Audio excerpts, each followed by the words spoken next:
જય ચેહરમાં, જય સદીમાં, જય ગોગા મહારાજ. ચેહરધામ ભરૂચ ચેનલની અંદર મારા દરેક દિવસનું હાર્દિક સ્વાગત છે. ઘણા સમયથી આપણે અવારનવાર દેવગતિના વિડીયોને લાઈવ લઈને આવીએ છીએ, પણ લાઈવમાં કંઈક કારણોસર સ્ટ્રાઇક આવી છે 7 દિવસની. એટલે છેલ્લા કેટલા સમયથી લાઈવ નહીં થઈ શક્યો, પણ ટૂંક સમયની અંદર લાઈવમાં આવીશું. અને એની સાથે સાથે બીજી વાત કે આ પૂનમ મંગળવારની પૂનમ છે, એટલે આપણી માતાજીની બેઠક પૂનમના દિવસે છે. જે માતાજીની બાધા ચાલુ છે અથવા જેની નવી બાધા છે તે મંગળવારે પૂનમના દિવસે આવી શકે છે. ટૂંક સમયની અંદર દેવગતિનો નવો વિડીયો જે લઈને તમારી સામે આવી રહ્યો છું, જેનું ટાઇટલ હશે ઊંઘમાં બી જવું, ડરી જવું અથવા ગભરામણ થઈ જવી, પરસેવો છૂટી જાય એવું સપનું આવવું, કયા કારણોસર બનતું હશે, કેમ આવું બનતું હશે, એનું વૈજ્ઞાનિક કારણ દેવગતિ સાથે લઈને આવી રહ્યો છું. બધા દિવસને ફરીથી જય ચેહરમાં, જય સદીમાં, જય ગોગા મહારાજ. અનવનવી દેવગતિની વાતો લઈ તમારી સામે આવતો રહીશ. આશા રાખું છું કે નવરાત્રિ દરેકની સારી ગઈ હશે. દિવાળી બધાની સારી જાય એવી આશા સાથે તો ફરીથી જય ચેહરમાં, જય સદીમાં, જય ગોગા મહારાજ. અવનવા દેવગતિના વિડીયો લઈ આવતા રહીશું, મળતા રહીશું. અને ટૂંક સમયની અંદર લાઈવ ચાલુ થઈ જશે, એટલે પાછા લાઈવમાં જોડાતા રહીશું. જય માતાજી. બીજી વાત કે કદાચ કોઈ એવો વિષય હોય કે જેમાં તમને જાણવાની જિજ્ઞાસા હોય,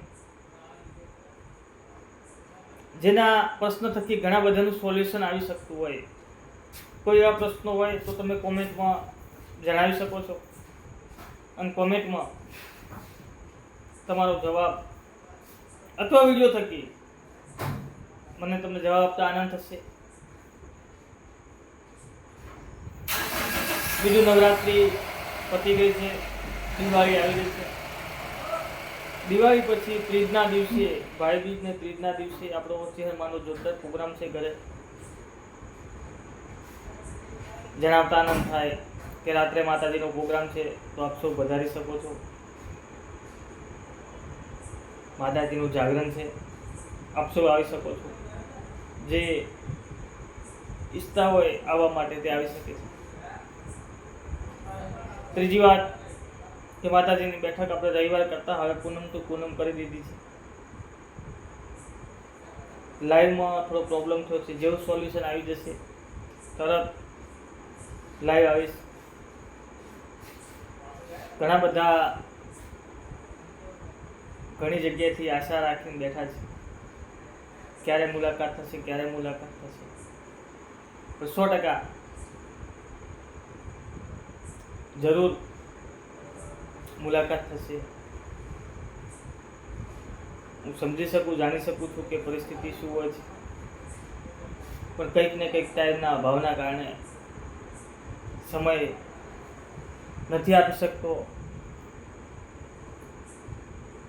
પણ કાલે 5 તારીખ, 6-7 તારીખમાં સુરતની મુલાકાતે જવું છે.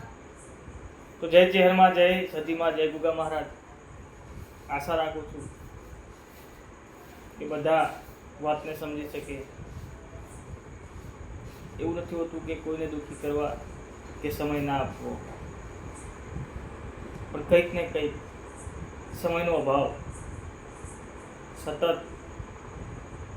ગઈકાલે પણ રાત્રે રાજકોટના મહેમાન હતા, 4 વાગી ગયા હતા રાત્રે પણ. બીજી બાજુ પ્રોપર હું બિઝનેસમેન એટલે ધંધો કરું છું, એટલે એ બાજુથી મારો ટાઈમ સેટ થતો હોય છે. તો આશા રાખું છું બધા સમજી શકશો. જય ચેહરમાં, જય સદીમાં, જય ગોગા મહારાજ. આવનારો વિષય જોરદાર દેવગતિ સાથે વિજ્ઞાન પદ્ધતિ અંધશ્રદ્ધામાંથી દૂર કરી શકાય એવા કારણો સાથે મળતા રહીશું. જય ચેહરમાં, જય ગોગા મહારાજ, જય મા હિંગળાજ, જય મા સદૈવ. કુળદેવીથી મોટું કોઈ નથી. દુનિયાની ગમે તેવી તકલીફ હોય, કુળદેવીના ખોળે જતા રહો એટલે દુઃખનો અંત આવી જાય. કંઈક ને કંઈક એવો સંકેત આપી દે જ્યાંથી તમે બહાર નીકળી શકો. ઘણા બધા અમારો વિડીયો જે જોઈ રહ્યા છે એવા સમયને એમની જ કુળદેવીએ મારો વિડીયો એમના સુધી પહોંચાડ્યો છે. કુળદેવીનો દીવો કરી જે જોઈ રહ્યા છે, જેને તકલીફ છે, કુળદેવીનો દીવો કરી તમે જાતે પણ 11 દિવસથી 20 દિવસની બાધા લઈ શકો છો. જ્યાં તમારી શ્રદ્ધા હોય ત્યાં એ વાત પર તમે પૂછાવી શકો છો. 100% સમાધાન મળે. દેવગતિ એટલું ધૂણવું જરૂરી નથી, પણ દેવગતિ એટલે આવનારને આવકારો, આવનારને આશરો અને રોટલો. તેની સાથે સાથે તમારો સમય મહત્વનો છે. જય ચેહરમાં, જય સદીમાં, જય ગોગા મહારાજ. આ ટૂંક સમયની અંદર ચેનલમાં લાઈવ ચાલુ થઈ જશે, તો લાઈવ સાથે મળતા રહીશું. આશા રાખું છું કે બધા મજામાં હશો. જય ચેહરમાં, જય મા હિંગળાજ.